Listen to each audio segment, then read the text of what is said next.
بکر صدیق وہ شخص ہیں he shined after the death of رسول اللہ صلی اللہ علیہ وسلم.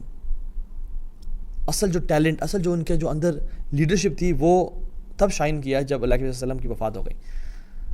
جب اللہ کے وسلم کی وفات ہوئی تو ابوبکر صدیق صبح ان سے اجازت لے گیا کہ رسول اللہ علیہ وسلم now you are feeling fine ماشاء اللہ، تو میں نے الاوالی جانا ہے، میں چلا جاؤں؟ انہوں نے کہا ہاں ابوبکر چلے جاؤ. تو وہ الاوالی گئے ہوئے تھے.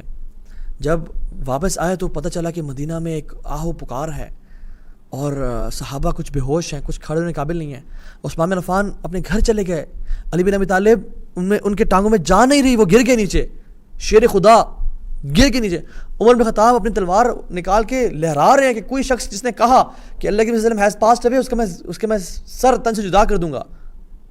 اللہ کے نبی صلی اللہ علیہ وسلم اللہ سے ملاقات کرنے گئے ہیں جیسے موسیٰ علیہ السلام ملاقات کرنے گئے تھے. نو ون کوڈ بلیو کہ رسول اللہ صلی اللہ علیہ وسلم ہیز پاسڈ اوے.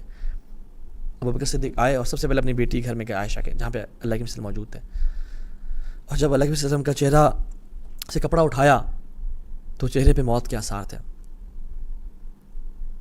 اور ان کے چہرے کو کس کیا اور کہا ابی و انت و امی یا رسول اللہ صلی اللہ علیہ وسلم، میرے ماں باپ آپ پہ قربان جائیں رسول اللہ.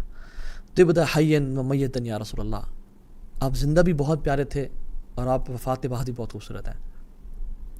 اور پھر ان کے چہرے کو بوسہ دیا اور کہا کہ واہ سیدی واہ صاحبی واہ خلیلہ. اور پھر ان کے چہرے کو بوسہ دیا اور کہا کہ واہ رسولہ، اور میرے نبی، اے میرے دوست، اے میرے رسول.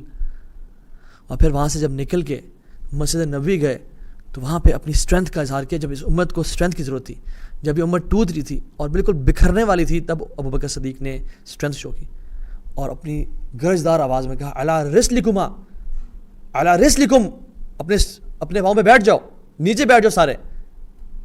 اور پھر کہا الا من کان یعبد محمدا صلی اللہ علیہ وسلم فإن محمدا قد مات. جان لو کہ جو شخص محمد صلی اللہ علیہ وسلم کی عبادت کرتا تھا تو وہ جان لے کہ محمد صلی اللہ علیہ وسلم ہیز پاسڈ اوے. ومن کان یعبد اللہ فإن اللہ حی لا یموت. اور جو اللہ کی عبادت کرتا تھا وہ جان لے کہ اللہ تعالیٰ الحی ہیں، ہمیشہ سے زندہ ہیں، لا یموت، جن کو کبھی موت نہیں آئی ہے. اور پھر فرمایا وما محمد الا رسول قد خلت من قبلہ رسل افإن مات او قتل انقلبتم علی اعقابکم. اللہ کے نبی صلی اللہ علیہ وسلم ایک رسول تھے اور ان سے پہلے بہت سے رسول آئے. اگر وہ وفات پا جائیں یا ان کو شہید کر دیا جائے تو کیا تم اپنے پیروں پہ پھر جاؤ گے؟ اور امت کو سہارا دیا.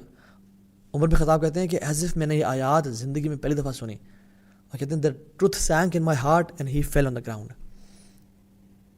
ابوبکر صدیق جو تھے نا، سبحان اللہ، اللہ کی میں زندگی میں ان کو اپنا اگلا لیڈر بنا دیا تھا. جب بیمار تھے اور اللہ کے وسلم کھڑے ہونے کی طاقت نہیں تھی تو کہا کہ حضرت عائشہ کو کہ لوگوں کو حکم دے دو کہ ابوبکر صدیق نماز پڑھائیں. مرو ابا بکر ان یصلی بالناس، ابوبکر کو بولو کہ وہ نماز پڑھائیں. تو حضرت عائشہ کہتی ہیں کہ یا رسول اللہ علیہ وسلم ان ابا بکر رجل رقیق، کہ میرے جو والد صاحب ہیں ابوبکر وہ کافی کمزور دل کے ہیں. جب وہ قرآن پڑھتے ہیں ان کو اتنا رونا آتا ہے کہ لوگ ان کی آواز نہیں سن پائیں گے. آپ کسی اور کو خلیفہ بنا دیں، آپ کسی اور کو یعنی امام بنا دیں.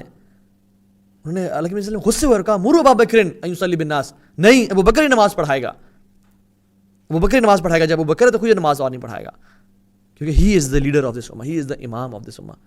اور عمر بن خطاب نے کیا خوبصورت بات کی، اور جب کہا کہ رسول اللہ صلی اللہ علیہ وسلم made Abu Bakr our leader in صلاح، why shouldn't we make him our leader in worldly matters.